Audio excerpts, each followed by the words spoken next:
Hello friends, मैं सुमित अग्रवाल आप लोगों का लिगमेंट चैनल में स्वागत करता हूं। हम लोग कोड ऑफ क्रिमिनल प्रोसीजर पढ़ रहे थे। पहले लेक्चर में हम लोगों ने सेक्शन 482 को कवर किया, जिसपे हमने हाई कोर्ट के इनहेरेंट पावर्स के बारे में देखा। दूसरे लेक्चर में हमने कोर्ट्स के जुरिडिक्शन सेक्शन 26, कोर्ट्स की हायरार्की और उनकी कॉम्पिटेंसी टू पनिशमेंट को सीखा, जो कि सेक्शन 28 और 29 में कवर था। उसके बाद नेक्स्ट लेक्चर में हम लोगों को कवर करना था कमिटल, सबमिशन और मेकिंग ओवर को, जो कि सेक्शन 209, 322, 323, 325 और 192 में था। लेकिन वहां पर जाने से पहले हमें कुछ बेसिक प्रोसेस के बारे में पता होना चाहिए कोर्ट के, तो आगे की चीजें हमारे लिए और आसान हो जाएगी कि एक केस शुरू कैसे होता है। तो जनरली दो प्रोसीजर होते हैं क्रिमिनल केसेस में। एक है स्टेट केस प्रोसीजर, जो डायरेक्ट एफआईआर से शुरू होता है, और एक है कंप्लेंट केस प्रोसीजर, जो कंप्लेंट से शुरू होता है। इन सारे सेक्शंस को हम धीरे धीरे करके अपने नेक्स्ट क्लासेस में इलैबोरेट करेंगे, लेकिन इन सेक्शन की एक बेसिक अंडरस्टैंडिंग अगर हमें पहले हो जाती है तो हम आगे बड़ी आसानी से सीआरपीसी को कवर कर पाएंगे। सबसे पहले कहीं पर भी अगर कोई कॉग्निजेबल ऑफेंस होता है तो उसकी एफआईआर लिखी जाती है सेक्शन 154 में। जब पुलिस ऑफिसर सेक्शन 154 में एफआईआर लिख लेता है तो उसके बाद इन्वेस्टिगेशन बिगिन हो जाती है। सेक्शन 161 और सेक्शन 164 में इन्वेस्टिगेशन होती है। ये हम स्टेट केस प्रोसीजर की बात कर रहे हैं। इन्वेस्टिगेशन के बाद सेक्शन 173 में एक पुलिस रिपोर्ट बनती है। पुलिस रिपोर्ट में पुलिस ऑफिसर एफआईआर की कॉपी इन्वेस्टिगेशन के टाइम पर जो भी विटनेसेस की स्टेटमेंट्स हैं जो 161 में रिकॉर्ड करी गई हैं, या विटनेसेस की स्टेटमेंट्स जो मजिस्ट्रेट के सामने ली गई हैं सेक्शन 164 में, वो और भी दूसरे डॉक्यूमेंट्स, फॉरेंसिक एविडेंसेस वगैरह मिलाकर के एक चार्जशीट तैयार करता है, और वो चार्जशीट को मजिस्ट्रेट के पास भेज दिया जाता है कॉग्निजेंस लेने के लिए। कई बार ऐसा होता है इन्वेस्टिगेशन के दौरान पुलिस ऑफिसर को लगता है कि कोई केस बन ही नहीं रहा है, तो वो क्लोजर रिपोर्ट बना देता है। क्लोजर रिपोर्ट जब वो भेजता है मजिस्ट्रेट के पास, तो मजिस्ट्रेट के पास तीन ऑप्शन होते हैं। पहला ऑप्शन ये होता है कि वो क्लोजर रिपोर्ट को रिजेक्ट कर दे और दोबारा इन्वेस्टिगेशन के लिए भेज दे केस को वापस।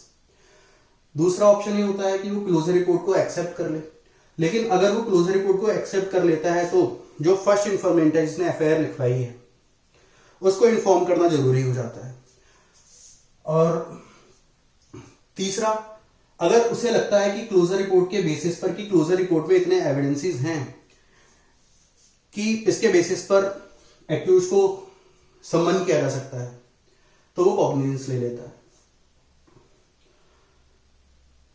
और अगर क्लोजर रिपोर्ट के टाइम पर केस को क्लोज कर दिया जाता है और फर्स्ट इन्फॉर्मेंट को इन्फॉर्मेशन दी जाती है कि आपका केस जो है क्लोज किया जा रहा है और क्लोज कर दिया जाता है, तो जो फर्स्ट इन्फॉर्मेंट है वो प्रोटेस्ट पिटीशन का सहारा लेकर के केस को फिर से रीओपन करा सकता है। उसके बाद कोई भी केस है, चाहे वो मर्डर का केस हो, चाहे कैसा भी केस हो, हमने देखा था सेक्शन 26 में हाई कोर्ट और कोर्ट ऑफ सेशन के पास ओरिजिनल ज्यूरिडिक्शन है, और फर्स्ट शेड्यूल में सीआरपीसी में दे रखा है कि किस किस के द्वारा ये केस ट्रायबल है। लेकिन सेक्शन 190 में सिर्फ judicial magistrate of first class या judicial magistrate of second class, जिसको एम्पावर किया गया है, वही कॉग्निजेंस ले सकता है। तो वो कॉग्निजेंस ले लेता है केस को, और केस का कॉग्निजेंस लेने के बाद तो कोई भी केस है, XYZ कोई भी केस है, वो सारे के सारे केस कॉग्निजेंस लेने के लिए judicial magistrate of first class के पास ही जाने हैं, चाहे वो मजिस्ट्रेट के द्वारा ट्रायबल हो चाहे ना हो। उसके बाद सेक्शन 204 में सम्मन भेजा जाता है एक्यूज को। अगर जुडिशियल मजिस्ट्रेट को लगता है कि केस बन रहा है, और तो वो कॉग्निजेंस ले लेता है और सम्मन भेज देता है सेक्शन 204 में। जब सेक्शन 204 में सम्मन भेजा जाता है एक्यूज्ड को, और एक्यूज्ड पहली बार कोर्ट में एपियर होता है, तो वो सारे के सारे डॉक्यूमेंट्स, एफआईआर की कॉपी, इन्वेस्टिगेशन के टाइम पर जो भी एविडेंसेस थे, विटनेसेस की स्टेटमेंट्स थी, वो सारी कॉपीज सेक्शन 207 और सेक्शन 208 में एक्यूज्ड को देनी होती हैं। फिर उसके बाद एक्यूज्ड को देने के बाद आप लोगों ने पढ़ा होगा या आप लोगों को मालूम होगा, सीआरपीसी में सेक्शन 57 के अंदर जब भी एक्यूज्ड को अरेस्ट किया जाता है, अगर एक्यूज्ड को अरेस्ट कर लिया गया था एफआईआर के टाइम पर, तो सेक्शन 57 में उसको 24 घंटे के बाद मजिस्ट्रेट के सामने प्रेजेंट करना होता है, नियरेस्ट मजिस्ट्रेट के सामने प्रेजेंट करना होता है। तो सेक्शन 57 के हिसाब से देखें 24 आवर्स में इन्वेस्टिगेशन खत्म करनी होती है पुलिस ऑफिसर को, लेकिन 24 में इन्वेस्टिगेशन खत्म करना पॉसिबल नहीं है। तो जनरली जो पुलिस ऑफिसर है वो एक्सटेंशन ऑफ टाइम के लिए रिक्वेस्ट करते हैं मजिस्ट्रेट के सामने सेक्शन 167 में, और पुलिस कस्टडी की बात करते हैं, पुलिस रिमांड की बात करते हैं। तो जो मजिस्ट्रेट है वो पहली बार में 15 दिन की पुलिस रिमांड जो है वो दे सकता है। उसके बाद अगर ऑफेंस ऐसा है जो लाइफ सेंटेंस है जिसमें, या फिर 10 साल से ज्यादा की सजा है इसमें, या फिर डेथ सेंटेंस इन्वॉल्व है, तो उस केस में जो पुलिस जो रिमांड है वो 90 दिन तक जा सकती है। और कोई अदर केस है तो जो रिमांड है वो 60 दिन तक ही जा सकती है। तो इसका मतलब जो इन्वेस्टिगेशन का टाइम है वो 60 दिन या 90 दिन से ज्यादा नहीं होना चाहिए, पहली बात। दूसरी बात, जो पुलिस कस्टडी है वो सिर्फ 15 दिन के लिए ही दी जा सकती है मैक्सिमम, उसके बाद जो कस्टडी होगी वो जुडिशियल कस्टडी ही होगी। तो जब एक्यूज को प्रेजेंट किया जाता है सेक्शन 207 या 208 में और ये सारे पेपर्स दिए जाते हैं, तो उसके बीच में प्रोसेस होती है आपकी रिमांड की या बेल की। उसके बाद मजिस्ट्रेट को ऐसा लगता है कि जो केस है that is tribal by court of session, तो सेक्शन 209 में केस को कमिट कर दिया जाता है कोर्ट ऑफ सेशन को। और कोर्ट ऑफ सेशन को जब केस कमिट होता है तो प्रोसिक्यूटर केस को ओपन करता है कोर्ट ऑफ सेशन में और अपने एविडेंसेस देना शुरू करता है, और जब पहला एविडेंस दिया जाता है वहीं से ट्रायल बिगिन हो जाता है। इसे हम कहते हैं सेशन कोर्ट ट्रायल, जो सेक्शन 225 से लेकर 233 तक कवर है। ये बेसिक टर्मिनोलॉजी है जो अगर आपको पता होगी तो आगे समझना आसान रहेगा। सेक्शंस पता होने चाहिए और मोटा मोटा पता होना चाहिए कि इन सेक्शंस में क्या है। बाद में जब हम इन सेक्शन पर पहुंचेंगे तो हम डिटेल में पढ़ेंगे, लेकिन अगर मोटा मोटा पता होगा हमें ऊपर ऊपर से, तो बीच के सेक्शन समझना हमारे लिए काफी आसान हो जाएगा। ये था हमारा स्टेट केस प्रोसीजर जो एफआईआर से शुरू होता है। दूसरा है हमारा complain case procedure. Complain case procedure में क्या होता है, कई बार पुलिस एफआईआर लिखने से मना कर देती है। पुलिस ने एफआईआर करने से मना कर दिया तो अब कंप्लेनेंट क्या करे, अब जो विक्टिम है वो क्या करे, वो कंप्लेन लिखता है और जाता है वो मजिस्ट्रेट के पास। मजिस्ट्रेट के पास जाता है और अपनी कंप्लेन में उसने फैक्ट एंड सर्कमस्टांसेस एक्सप्लेन करने होते हैं जो किसी ऑफेंस को कॉन्स्टिट्यूट करते हैं।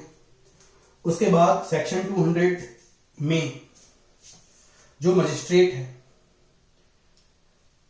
वो सारे विटनेसेस की स्टेटमेंट रिकॉर्ड करता है, और सारी विटनेसेस की स्टेटमेंट रिकॉर्ड करने के बाद अगर मजिस्ट्रेट को लगता है कि हाँ केस बन रहा है तो वो कॉग्निजेंस ले लेता है सेक्शन 190 में, और पूरा का पूरा प्रोसीजर फिर यही से है।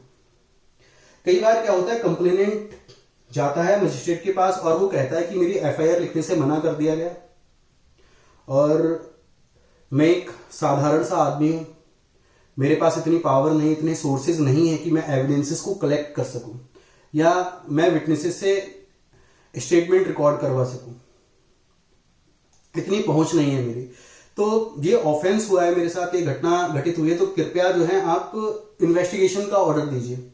तो जो मजिस्ट्रेट है वो सेक्शन 156(3) की पावर का इस्तेमाल करते हुए पुलिस को इन्वेस्टिगेशन का ऑर्डर दे सकता है, और जब वो इन्वेस्टिगेशन का ऑर्डर देगा तो एफआईआर लिखना जरूरी हो जाएगी 154 में। तो जब एक बार एफआईआर लिख गई तो फिर से स्टेट केस प्रोसीजर आपका शुरू हो जाएगा। कई बार जो कंप्लेन होती है वो नॉन कॉग्निजेबल ऑफेंस से भी रिलेटेड हो सकती है।